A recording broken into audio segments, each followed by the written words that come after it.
started today.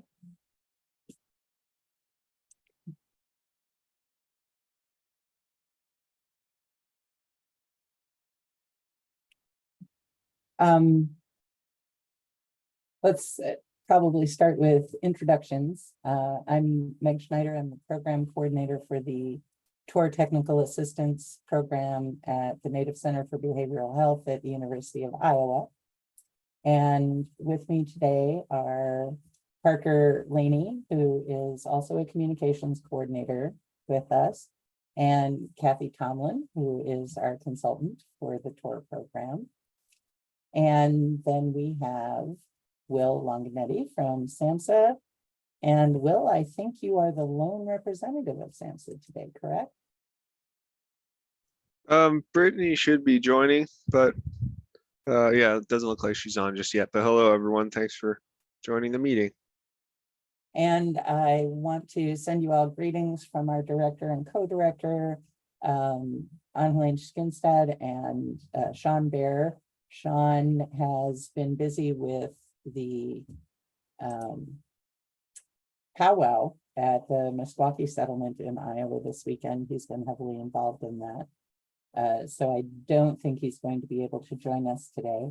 And Angeline is taking some personal time today.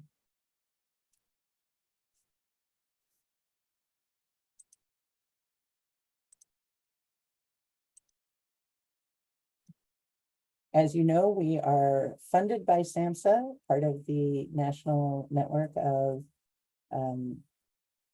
Technology Transfer Centers. The content of this event is the creation of the presenters, and the opinions expressed do not necessarily reflect the views or policies of SAMHSA, HHS, or the American Indian and Alaska Native ATTC. Oh, and I forgot to update the agenda slide here today.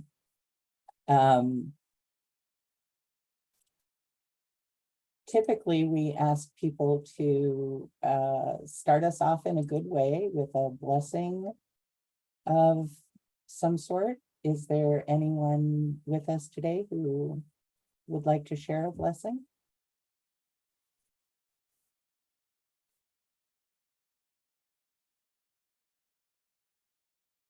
I can if you'd like.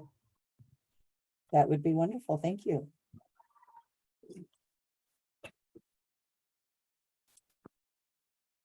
Creator, thank you for another wonderful day in paradise. Thank you for bringing us together to do the work that we do for our tribal folks and our families. May we all work together to do what we can to keep our folks off drugs and alcohol and all the other ailments that plague our families. Hope we learn something today in a good way and with a good heart. Hey.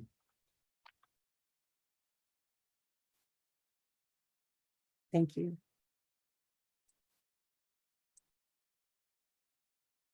We also always take time to acknowledge the land, even when we're virtual. We want to take time to acknowledge the land and pay respect to the indigenous nations whose homelands were forcibly taken over and inhabited.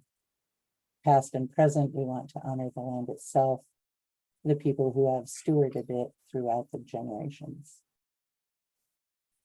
Please take a moment to read this acknowledgement, which was created by members of our team, Ella and Keely Driscoll and Sean Baer, our co-director.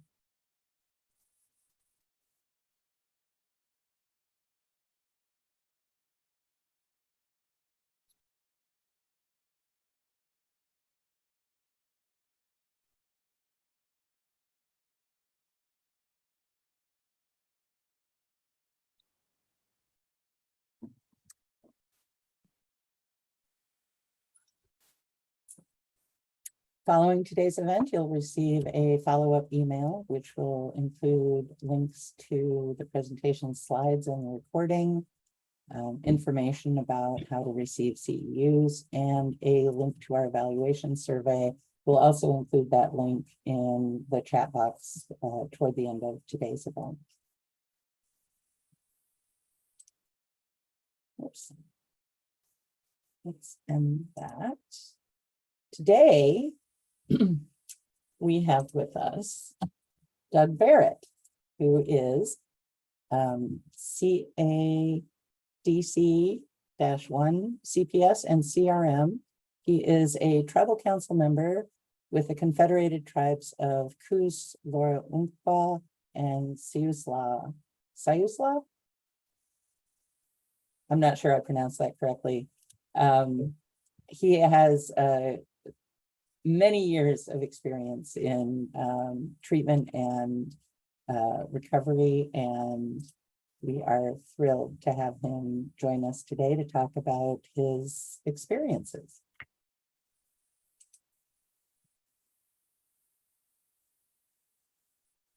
There's Steve.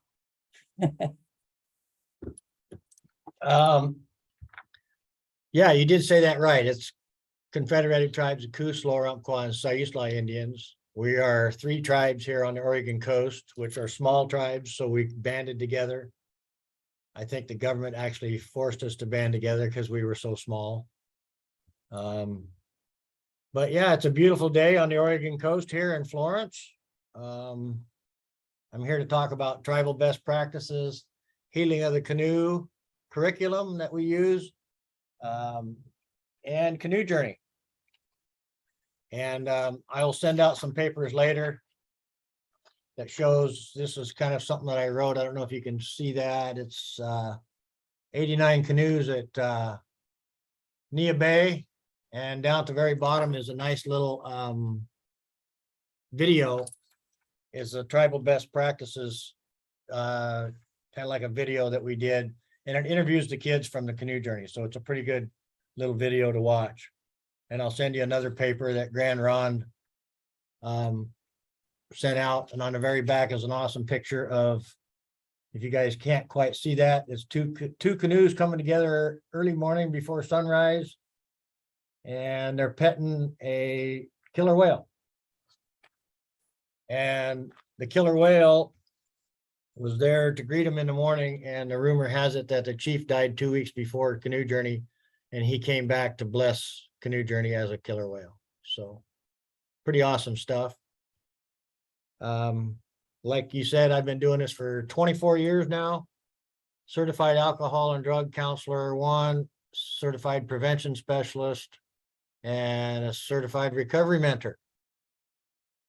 So I started my journey 34 years ago. So I've got 34 years clean time myself, and wanted to know what I was going to do with my life. And I worked for grocery for a long time. And then I finally got the job with the tribes, and they just can't get rid of me until I retire, probably here in February. So I'm ready to give up the 8 to 5, Monday through Friday, the computers, the grant reports and all that stuff, and just come back and work special events, basically, the Canoe Journey, our camps. And that's what, we're going to talk about tribal best practices here first. So if you can bring up that screen, we can start with tribal best practice. I had it all set up, but it wasn't coming in focus. So here's some pictures. I got a big board here. So tribal best practices, we started years ago with the state saying that we had to do county programs, county canned programs, basically. And we kind of threw up our hand and says, we can't do that as tribes. Our 9 tribes here in Oregon started our meetings basically 20 some years ago, and we've kept it ever since, even when the money ran out. So we started tribal best practices so we could use the money for our programs, like adventure-based programs. There's a BAD basketball, alcohol, drug program. It's a basketball tournament. Canoe Journey, canoe families, ceremonies, rituals, cradle boards. Warm Springs brought back cradle boards on their reservation, and they cured SIDS on the reservation at the same time. They were taking the young moms, having them build cradle boards, and they had some cases of SIDS, babies dying. So in a cradle board, when the baby rolls over, you got the board to protect them. And so it was a 2-for-1 there. Domestic violence group, treatment for men, culture camps. A lot of us tribes do culture camps, family unity, healthy relationships curriculum, horse program.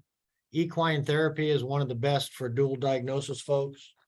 It's a lot of good work for mental health, even if they don't have drug and alcohol issues. Some of the kids that's been through some really bad situations have come to the horse therapy. And I gotta say, Dr. John Spence has been the spearhead for this. And if anybody knows Dr. John Spence, he's an awesome guy. Him and Caroline Cruz actually wrote the first paper to get us our tribal best practices way back. And we took some SAMHSA folks on a canoe paddle years ago out on the Willamette out in Portland to an island, and an eagle came over and circled us. And I says, "This is what more do I need to say about tribal best practices?" And she was impressed, and we got the money.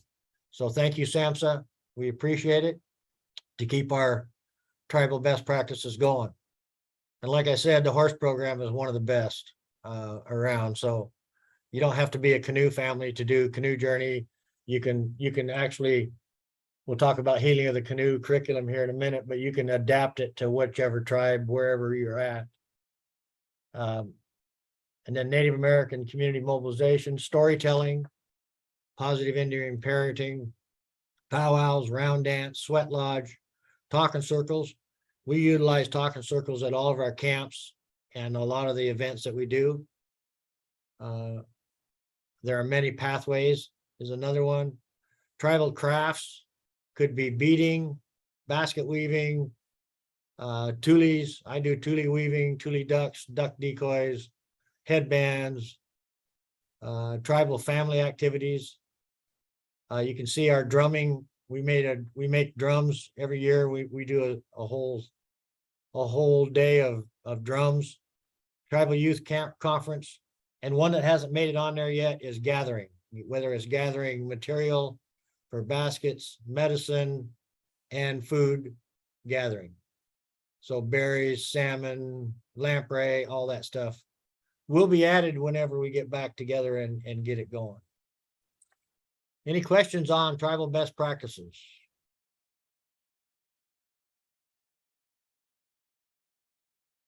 And this has actually moved to a lot of different states. Alaska, Arizona, a few other tribes have picked up on our tribal best practices and utilized them too.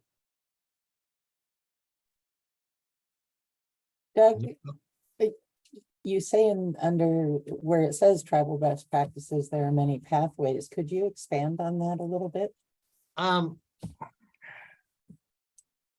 Not really. That wasn't one of mine, but Caroline or John could probably explain a lot more about that, but it was part of, there are many pathways, and one of our main ones is the Red Road to Wellbriety.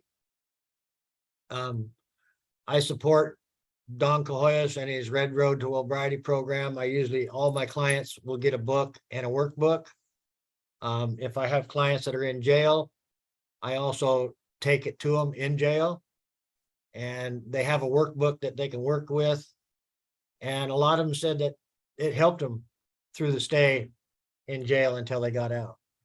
I got one client that's still in there, and he says, I just keep working it over and over and over again. So I love the Red Road to Wellbriety books. They're pretty awesome. There are many pathways. It's kind of like a curriculum to stay on the Red Road to Wellbriety. I don't have that. I didn't do that one, so I don't know exactly which tribe does that. So this is a combination of all 9 tribes for tribal best practices. Not all of us do the same program. My focus is on Canoe Journey, and camps, storytelling, round dance, sweat lodge, and talking circles. That's basically what I do as prevention. And we keep saying that culture is prevention. So as much as we can teach our culture it's preventing them from, it's hard for a lot of these kids to walk in both worlds too. So we talk about that too. I hope that answered the question a little bit. Yes, thank you. Anybody else? I can't see everybody, so can't see if anybody's hands are up.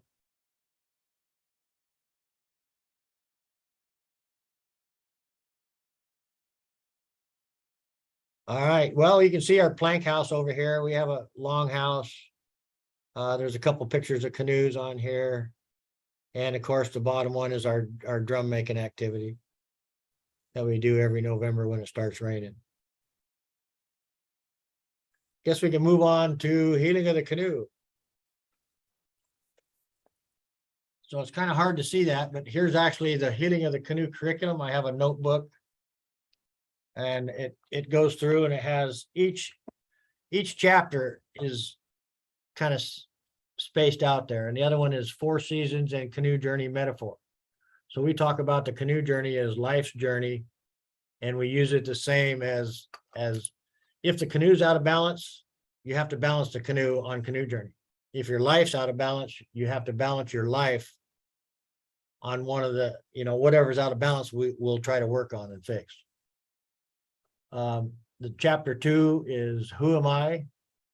Beginning at the center, finding out who your relatives are.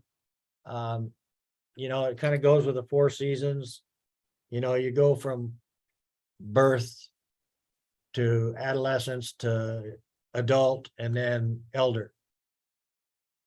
And then who am I perceived? It's about, it's kind of hard to read that small print there. So it's kind of how we were portrayed in the media, how we were portrayed as, radical Indians and always drinking. And so we kind of try to change that stigma. Community help and support is number 4. Being a part of the community, how you identify yourself. And, and then each one is like down at the bottom of 4 is information about club drugs and stimulants. Like 2 was prescription drugs, or no, marijuana. 3 was prescription, and then number 1 was alcohol. So each one has a different message to do. And this is this curriculum is to do in a school setting, if possible. It started out Suquamish, and the University of Washington actually wrote this curriculum years ago, and I started using it before it was a curriculum. When Dr. John Spence showed me the Dr. Lisa Thomas wrote a paper, and I was like, wow, this is pretty amazing. So I started using it years ago, and we've adapted it. In fact, 5 is moods and coping with emotions, positive and negative self-talk, depression, all that stuff. So it kind of set up the next 2 chapters, which were suicide prevention. So staying safe, chapter 6 is staying safe, suicide prevention. How can I help? Suicide intervention. When they wrote the curriculum, we didn't realize that we didn't add suicide prevention in there. So we added it in 13 and 14. And then when we met again, we said, wait a minute, it's got to be in the middle so we can deal with suicide prevention at the end. So we kind of revised the whole chapters to make that fit in. And there is a lot of suicide talk. I mean, every time we had a talking circle. Yeah, and that's a good thing, Steve. A lot of people say Native Americans have the highest rate of alcoholism, drug abuse, and all this stuff, but we also have the highest rate of abstaining from all drugs, alcohol. So that is the other positive thing that we've been teaching quite a few years. So thank you, Steve. Now, chapter 8 is who will I become? Goal setting. Is explore the kinds of goals that are important to learn, and talks about hallucinogens at the end. And I don't know if you guys can read the fine print down there, but you can probably read the fine print. Chapter 9 is overcoming obstacles, solving problems. Brainstorm with the participants on what they could do. And then talk about nicotine, tobacco use, traditional tobacco use. We're growing tobacco. We're growing actually our own tobacco that we found. It was 200 years ago. It was put in Poland. We actually found the seeds that were taken from here. And so now we're growing our tobacco again. And it's got to be, I don't even remember the word for it, but you have to propagate it to make it to come back each year. So number 10 is listening. On listening skills.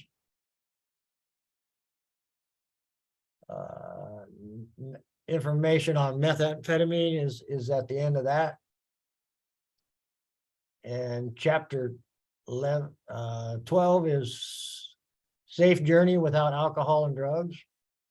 So we're talking about life's journey and canoe journey again, and how to focus on abstaining from alcohol and drugs. Chapter 13, strengthening our community.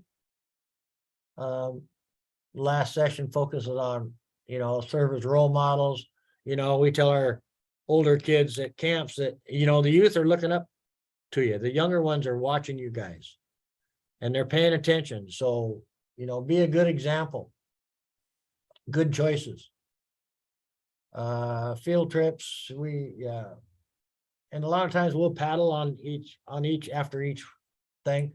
And we've done this whole curriculum on the weekends, and we've done it at camps too. So we don't necessarily do it on a weekly basis in school. So you can adapt the curriculum to do whatever you want.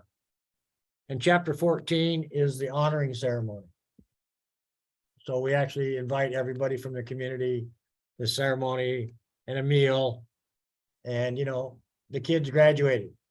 I mean, we do all kinds of things like, I don't know if you can scroll down to the bottom, you can see where we're clam digging. That was one of our activities that we did with the kids, that we do clam digging. We do all kinds of culture stuff. So anything we can do to get the canoes out there, you can see our two canoes down at the bottom. We paddled out to our site, dig some clams and head back. So, and then we cook them for the honoring ceremony. Any questions on the healing of the canoe curriculum? That's quite a bit to go through. It's a pretty awesome curriculum. Doug, I was gonna ask, is it I know you have it broken down, into the chapters, and maybe I missed it, but is there a timeline, for walking through this? Well, and that's it. That's kind of the good thing about this is you can adapt it to wherever you want. Uh-oh, what did I do? Are you guys still there? Yeah, we're still here.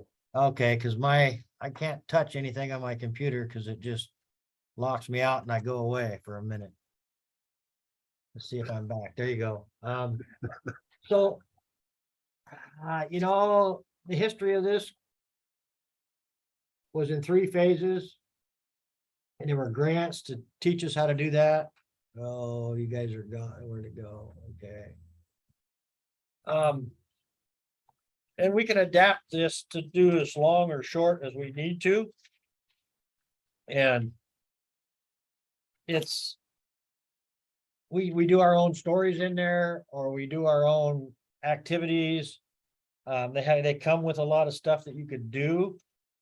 But you don't really have to do it completely. It can be adaptable. So yes and no. When they first started it out, it was to do in a school setting, and they would do a chapter a week or however long time they did it. And it's kind of like the adventure-based programs where you do all this stuff, and then at the end is the reward, culture camps, and then ours is Canoe Journey.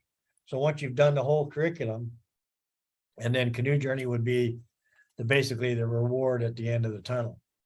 And it's kind of setting that up. It's kind of setting up for Canoe Journey. So everybody has that respect for each other.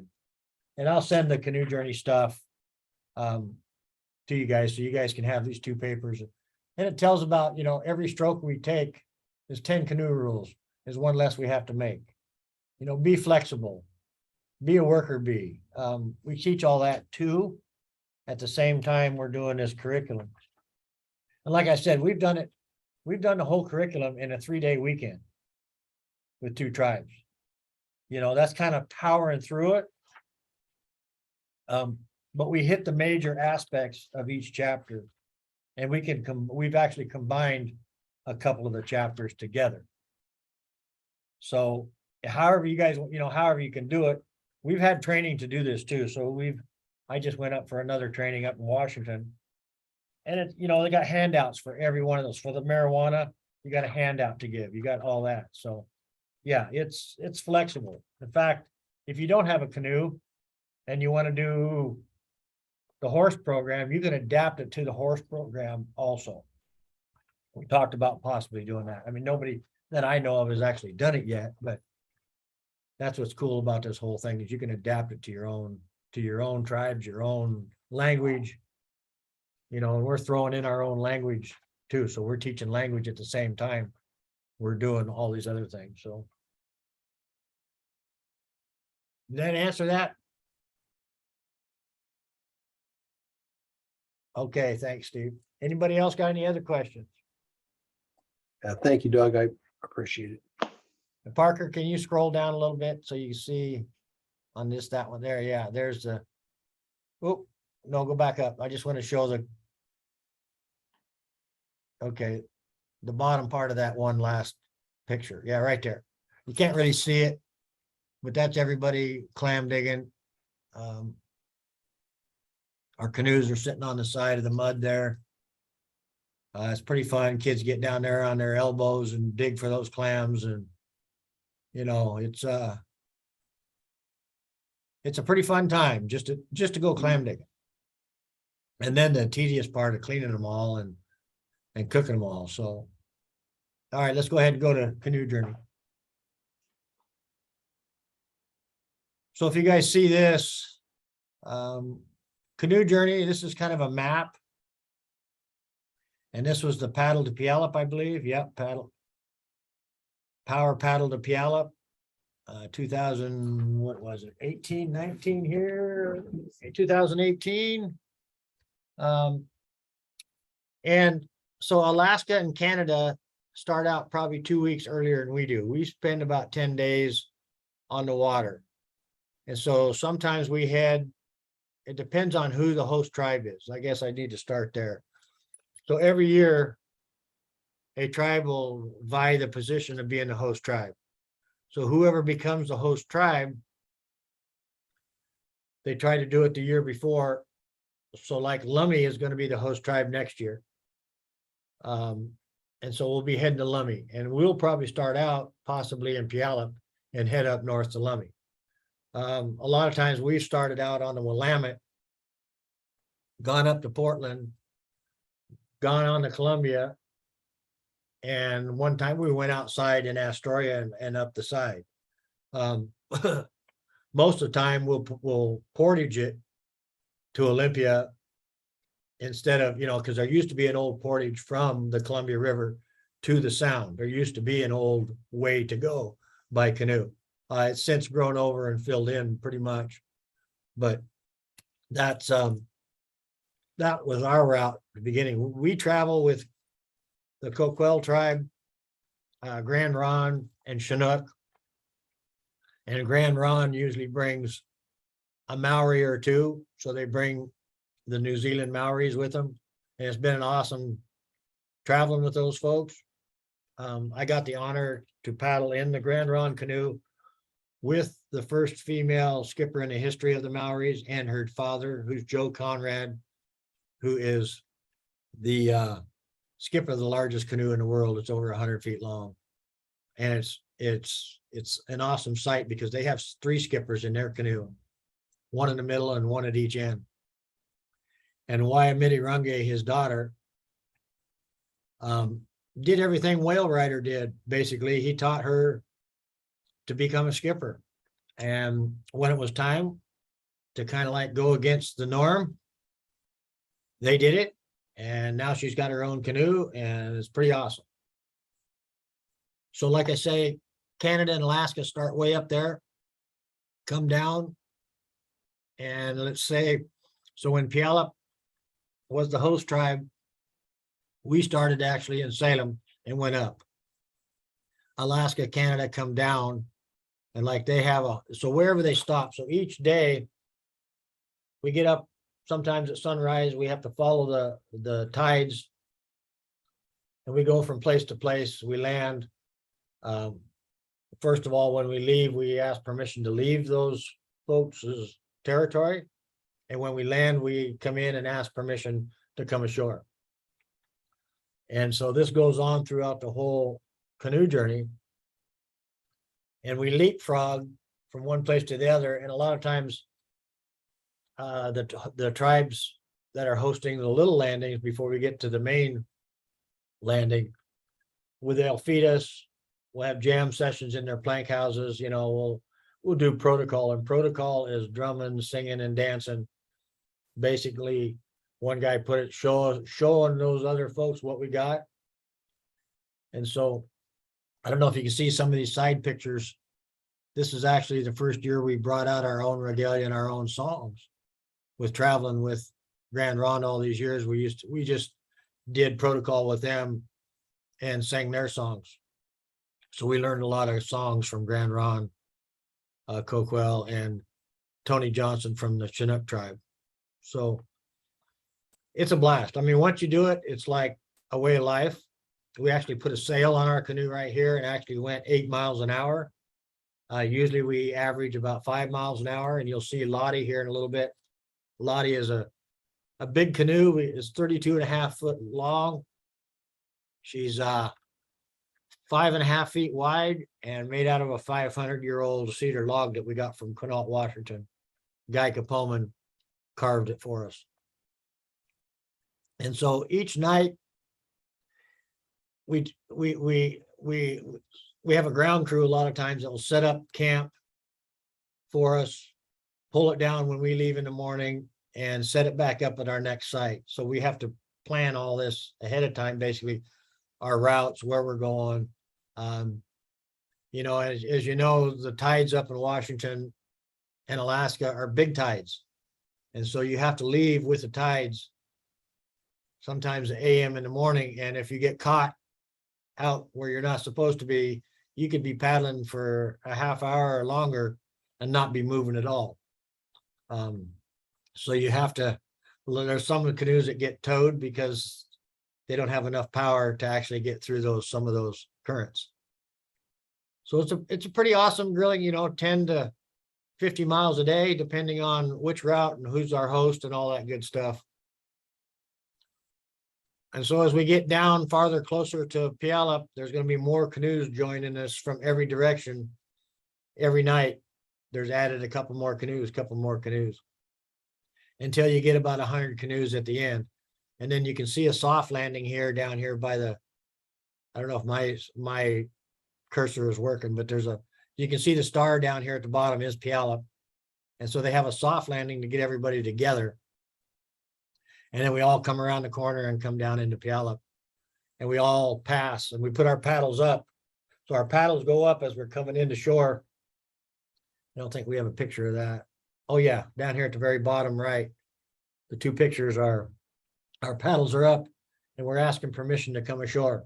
So it means let the other tribes know that we're coming in peace and we're not coming in as war canoes, because these were actually not supposed to go on the waters until I think 89, when sometimes in the 80s there, they challenged that we weren't allowed to be on the water. So the Washington canoes challenged this and brought them back. Yeah, it began in 1989. The paddle to Seattle. So that's actually when this whole thing started, and they challenged other tribes to join them. And I can't remember, the 6-9 canoes started out. So that's where it kind of started. And when you come to the landing, it's an awesome sight. It's an awesome feeling to see 10,000 people sitting there in the stands cheering for you. You know, there's probably 10,000 people counting all the canoes come in when we come in. And then there's protocol. There's 3 tents set up, probably the size of a football field. One of them's for cooking in, the other one's for eating in, and the third one is for protocol. And that's where we all, so after you land, you do protocol for a week, and every tribe gets called up to do their presentation, to do their songs and their dances. You know, it could take as long as an hour and to get those done. And then some tribes can go to 3 to 4 hours, depending on how big and how many songs and how many thank yous. And it's a Potlatch Society. So if you guys don't know what Potlatch is, it means we're going to feed everybody, we're going to gift everybody, and we're going to share songs and dances with everybody. So they bring in semis with trailer, you know, trailers are bathrooms and showers and laundry facilities.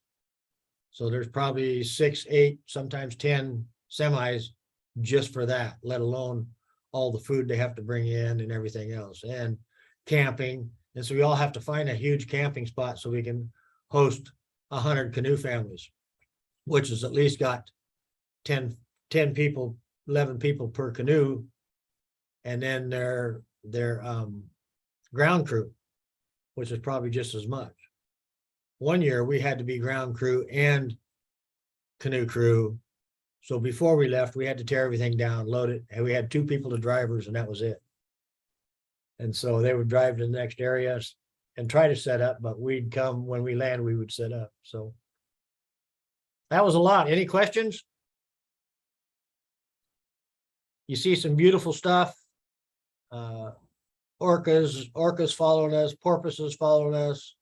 Oh, and I forgot to say, a lot of us will have a chase boat. Some of the tribes up in Washington have 50-foot or bigger commercial fishing boats as their chase boats. Some of them has those great big huge barges. We just had a little flat bottom skiff. We're actually getting a 32-foot awesome ocean boat here for our chase boat. And we have a what do you call it? A trailer, a cooking trailer. So we have an awesome, it's like a food cart, basically. We can even do fry bread in our food cart. And it's an awesome thing to take with us so we can feed everybody and make sure everybody's well nourished for the journey. Okay, now any questions?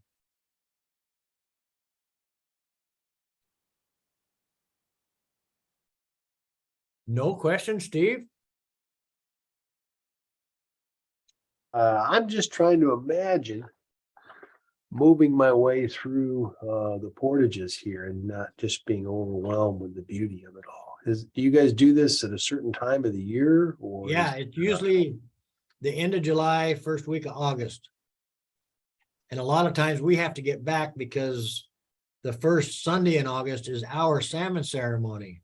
And it's by our constitution that we have to show up. So sometimes a few of us have to leave early to get down to start the cooking and start the present, you know, the stuff for our salmon ceremony. But it's just amazing. I mean, you know, you're traveling with the eagles, they give me a bad time because every time I see an eagle feather, we got to go get an eagle feather. We got to pick up another eagle feather. So I get jazzed all the time about eagle feathers and going to nest, and just stopping on the beach. I mean, before we'd have to take somebody from the canoe and put them on our little skiff and run them to the shore just to go to the bathroom.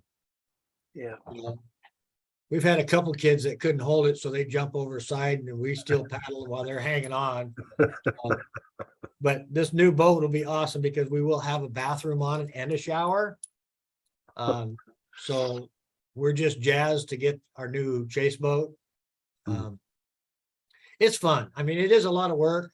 You're exhausted when you're done, but the reward of doing this is just much more. I keep telling everybody it's a life-changing experience. If you haven't experienced, come experience it, or even just look it up at canoejourney.com. You can look up any year, all the back years that's been doing, and you can watch the videos and just see what it's like and what it feels like. In this paper, when I was outside, you can't quite see it, but there's 89 canoes there, and we're in Macaw at the very tip of Washington. And right outside me was the whaling canoe, because we were the farthest away. and they were the host tribe, so we actually lined up that way. And we were the farthest away, so I got to sit right next to the whaling canoe. And it's just an honor to do that, and an honor to paddle with the Maoris, and the Maoris to show us their dances. Yeah, and some California tribes join us. We've had people from Japan join us. We've had people from New York join us. It's just pretty amazing. They jump in their own canoes and join us. And I'm trying to think of the tribes that are down there off the islands of California. They brought a redwood planked double-ended canoe, which was more like a kayak, and they had to be on their knees and paddle with kayak paddles, and it was a rough go for them. And they saw that we were making clacker sticks, and they jumped over the fence and said, "Whoa, you guys make clacker sticks too?" And yeah, clear up north. So they joined us. We gave them pointers on the canoe journey, and it was their first year, and we kind of helped them through, and it was pretty awesome time just to meet new people and see what everybody does, and the different regalia and the different songs, the different dances. I mean, a couple of the Alaska and Canada tribes will bring eagle feathers and fling them all over the dance floor or all over the water as they come ashore. They got all these fluff eagle feathers everywhere, and you're dancing and you got eagle feathers stuck to your feet, and or if you jump in the water, you get eagle feathers all over you. And so the last thing here on the 10 canoe rules is be a worker bee, and you can't call the canoe a boat. And so the kids mess with the skipper all the time, because if you call the canoe a boat, you get one warning. The second time or third time or the 100th time, you get to jump in the water, or the skipper throws you in the water. So it's been a tradition, for the kids just to kind of do it under their breath or whatever, so they have to go get wet. All right, I'm talked enough. Is that enough? How much time do I got? You got as much as you want, but I'm curious, how do you tie in prevention to, do you have talking circles at the end of each day, or Yep. you do? Yep. Okay. And we Yeah. had one talking circle that with the Coquel tribe, and I got permission to talk about it, because usually we don't talk about what happens in the talking circle. Yeah. But it was about suicide. And our kids, their kids, all, we're talking a few suicide attempts, and how they felt like when they got bullied at school, how they feel because a couple of them got really long hair, and we're kind of a white Indians on the coastal Indians, so they kind of bred us out. And so they say, "Oh, you guys are the wannabe Indians." And so how does that make you feel when you're trying to walk in both worlds at the same time? And it is kind of rough for some of the kids, getting picked on in school. So Yeah. it went to like 2:30 in the morning, and at midnight I had to finally say, "Guys, I got to check out because I got to paddle in the morning." And so Jesse, my cousin, kind of took over the talking circle, and he kind of been doing this for a long time too. So it's one thing we do every night, and we have to pick who's going to the next one, and we have to talk about, okay, how did that person do paddling? And that's why we have extra paddlers on the chase boat, so we can switch them out. So if somebody's, we had both of those kids that we're really talking about in the talking circle. They were passed out on the chase boat, and they were supposed to be my next good paddlers. Well, I had to go with what the crew I had, because those guys stayed up too late, and they were, it was a well-needed talking circle. And so we followed up. We keep track of this once we come back to shore and we're done with Canoe Journey. So we followed up with all those kids too. Yeah. And we talk about prevention all the time, Yeah. And that's kind of like what the 10 canoe rules and the canoe curriculum is all about, staying sober. Oh, and I don't know if you guys can see this, but there's a ring here. Oh, I gotta go this way. Okay, this is the Yeah. copper ring, and there's a ring ceremony done by Philip Red Eagle. And each one of these beads is how many beads, how many years I've been on the canoe journey. This red one's for Emmett Oliver, who started the canoe journey. And then I'm a canoe carver, so I get a little silver bead down here at the bottom, which is actually turned gold. And you have to promise to stay clean and sober for a year to participate and to get this ring. And if you're not paying attention, Philip won't get you the ring. He says, you guys are not ready. You know, if you got kids running around and you're not having those kids pay attention to what he's saying, he won't give it to the parent or the kids. And so this is an unseen part of Canoe Journey that is integral to me as prevention. So the ring ceremony is another part of Canoe Journey. I hope I covered it all. It's a lot, but I love the pictures. So you have a couple of questions in the chat box. Okay, I thought I saw them, but I just see Yeah. them pop up. Let me kind of go over them. Yes, the canoes do have names. And sometimes our chief just picks a name, or we have a naming ceremony. A lot of tribes will have naming ceremonies. And we did it based on what the canoe carver of Lottie felt. He says every time he smacked his finger, every time he cut himself and started bleeding, he felt he couldn't cuss in front of this canoe, Lottie. So we named her Lottie after one special tribal member that guided our tribe for a long time. And who provides the training? Healing of the Canoe program does do the training, but you don't need that training to be on Canoe Journey. We just do it as an extra curriculum because we like the curriculum so much that it fits right in with prevention and telling us, doing the prevention stuff that we do anyway. Okay, I'm trying to go up here. You like that flexibility? What was that? That was Steve.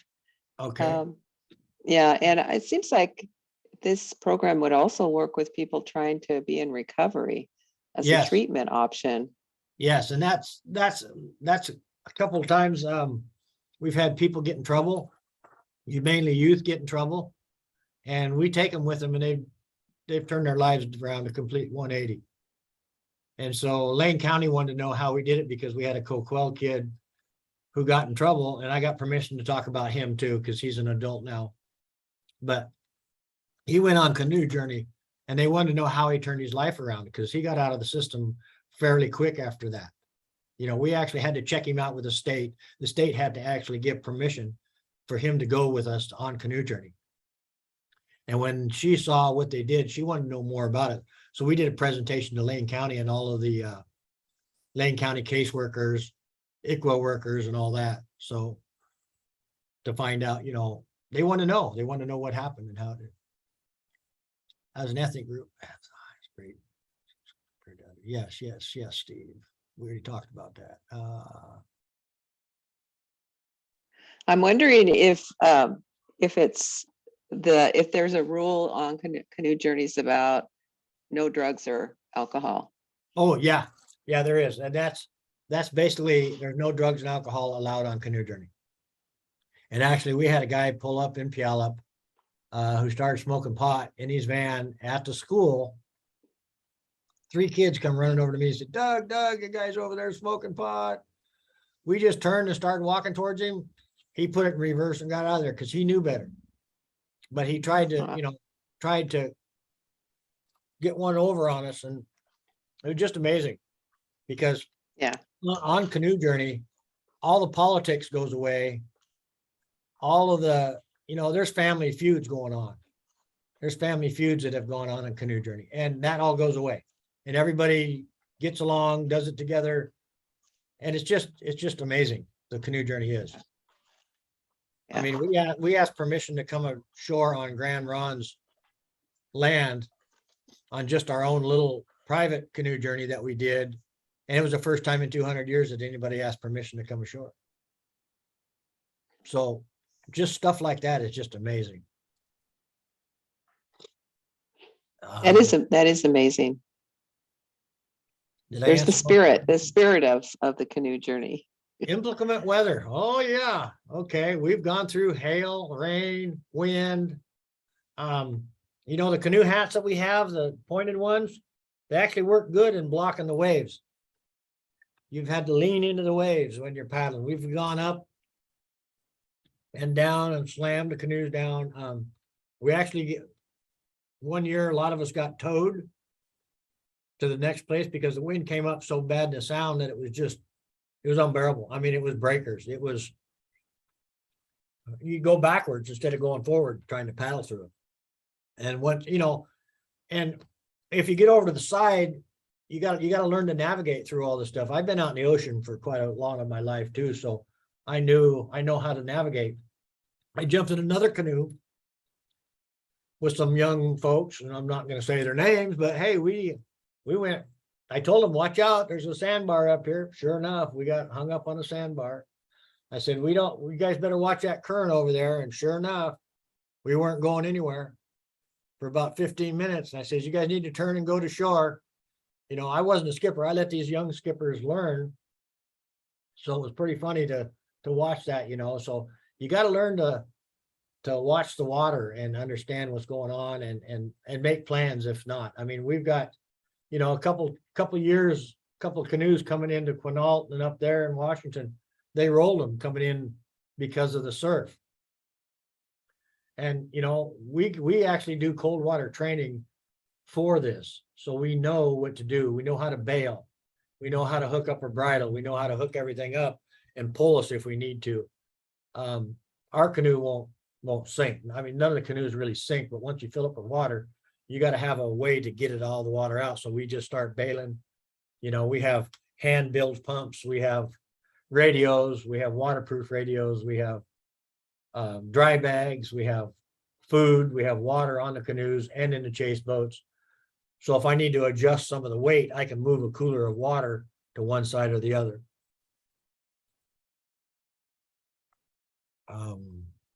Raincoats. We've taken raincoats with us before.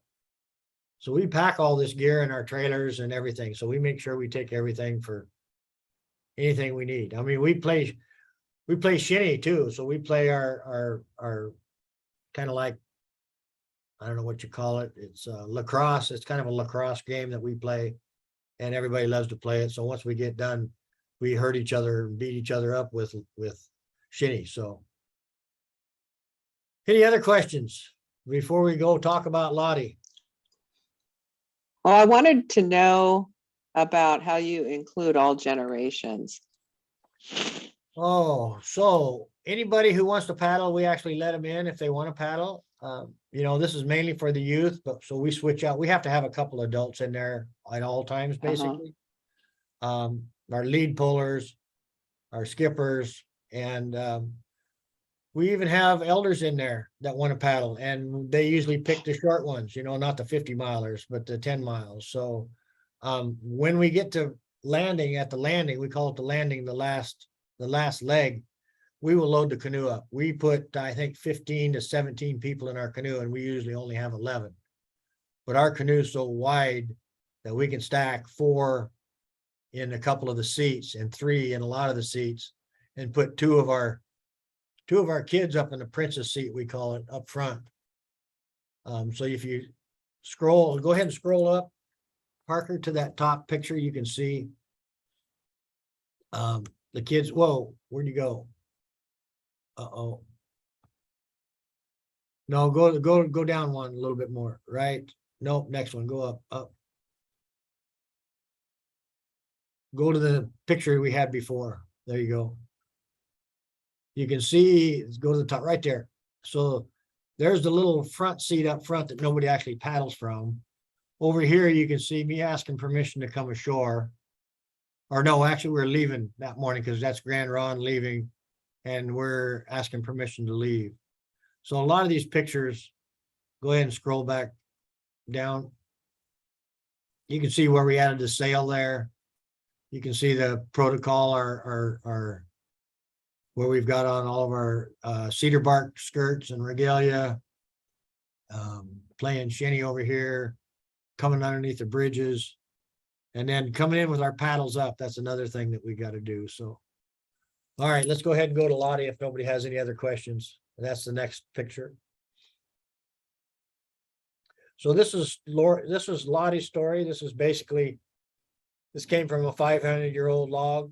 Guy Capoman up in Quinault built this canoe for us. We were looking for a canoe. We couldn't find any old growth cedar logs down here in Oregon anymore. So we actually had to go to Washington out of their forest. And he's a heck of a canoe carver, and he actually put together both of our canoes. One of them's a red cedar dugout, and the other one is a cedar strip canoe that actually is fiberglassed and came from an old water tower that they had up there. And so our strip canoe is Tai, and he's fast. I mean, we do canoe races every September down to Mill Casino. We invite all the tribes we can, and we have canoe races. We used to race in a redwood dugout, and the redwood dugout's like racing a piece of driftwood against a toothpick. And we would lose every year in our dugout, in our redwood dugout. So when we got this other one, we borrowed actually Tony Johnson's dad's canoe, and we beat Grand Ron and Chinook both in their canoe, and they says, we're not loaning you a canoe anymore. So we had our strip canoe made by Guy and his brothers and his son. And so now we win a lot of the races. So it's been fun. I mean, this whole endeavor, you know, we went from 0 canoes and me fighting for 10 years with my tribes to say, let's do this canoe journey. This is awesome. I went to the gym up in Grand Ron. Bobby Mercer, who's in that video that I'll send you guys, invited me to check it out. So I went up there and I went, wow, this is amazing.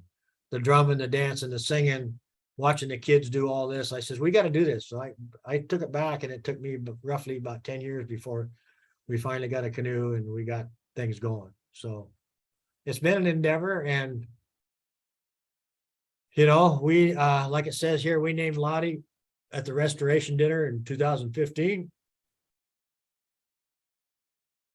She was a strong woman, and yeah, you know, prominent family, great influence on the tribe. So we figured Lottie would be the right name for this canoe. And the other one, our chief actually picked the name for him. So it does say hereditary chief, Quinault artist, Guy Capoman. Actually, I think he's the chief too also. Any questions on this?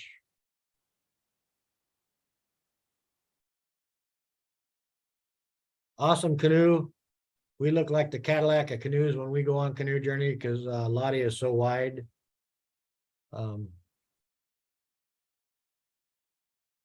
again, I'll say it's a life-changing experience.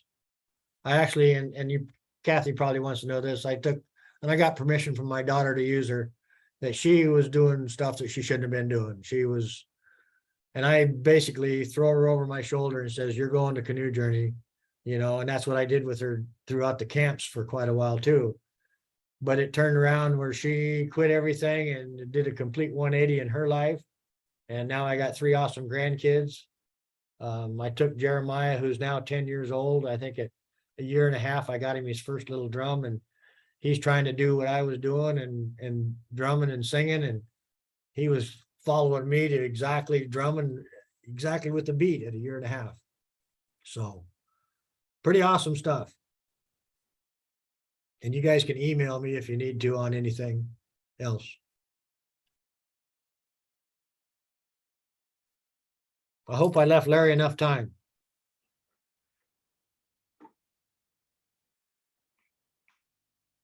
No comment, Steve?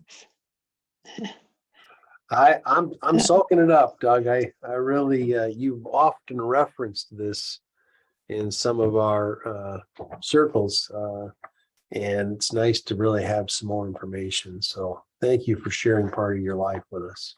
Yeah, this is pretty awesome. I mean, you know, culture is prevention, and Canoe Journey changes lives. That's my 2 things that I can say that, by golly, I'm proud of it, glad I brought it, to our tribes and, yeah. And we coat Lottie with linseed oil to protect her and upkeep. We wake up the canoes every year. We kind of do a little ceremony. And so, it's just a constant maintaining the canoes, and we brought them out already this year. I actually took Lottie to a Thrive conference in Portland, and we took the kids out on the Willamette, and it was pretty awesome.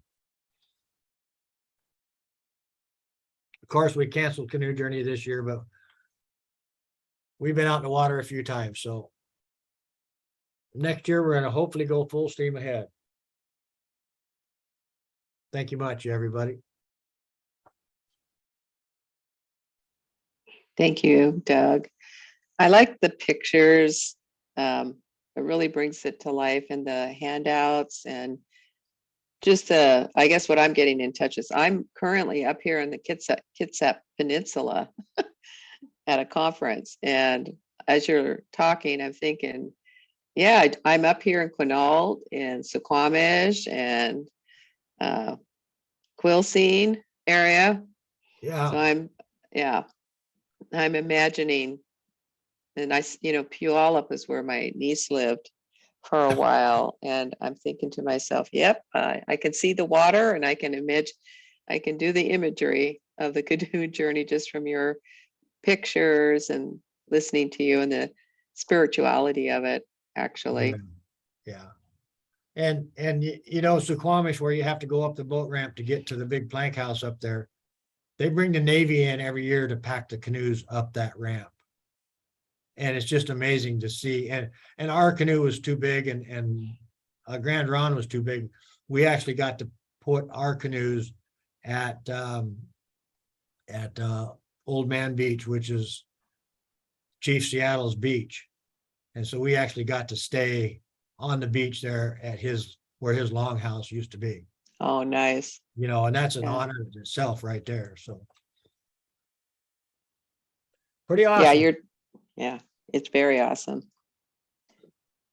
So I think you I mentioned lost- Larry. Is Larry supposed to be? I don't know, who was it that was supposed to be from SAMHSA? I couldn't remember the guy's name or where he was. Oh, Will. Will. There he is. Will and Brittany are from SAMHSA today.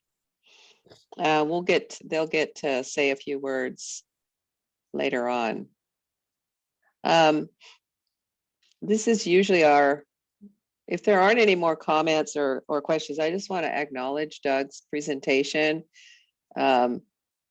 He talks a lot. He's a good salesman for Canoe Journey, actually, but and the hat.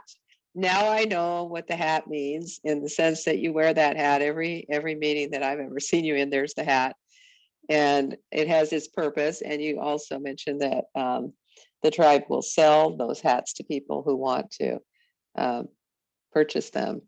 So this is usually the point in our regional meetings where we take about a 15-minute break, and then we'll come back and carry on for as long as we need to carry on.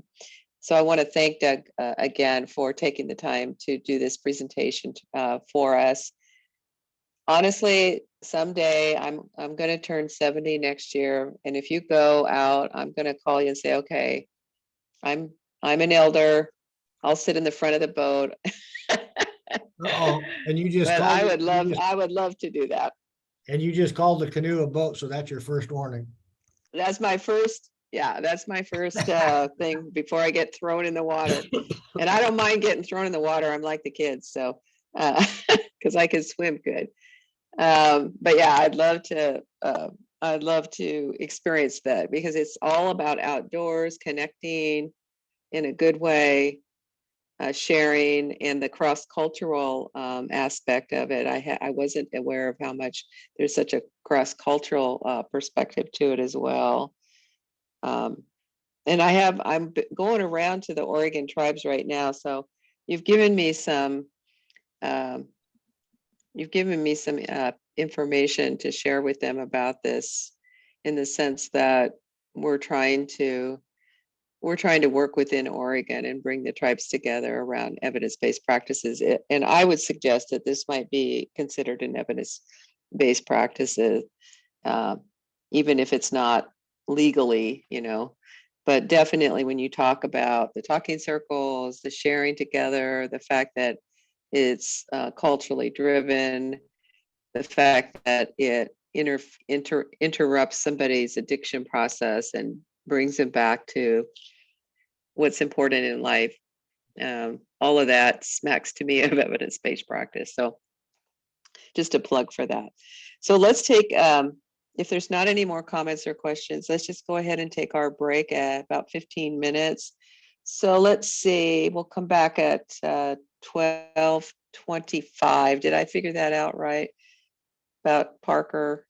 Okay, Yeah. about 12:25, we'll come back, and there have been those who registered. We have some questions and interested topics that people wanted to talk about. So we'll 2:25 Central, 1:25 Mountain, 12. If you're in Alaska, 11:25. Just depending on where you're at. We'll see you. We'll see you shortly. 3:25 Eastern. Okay, got them all.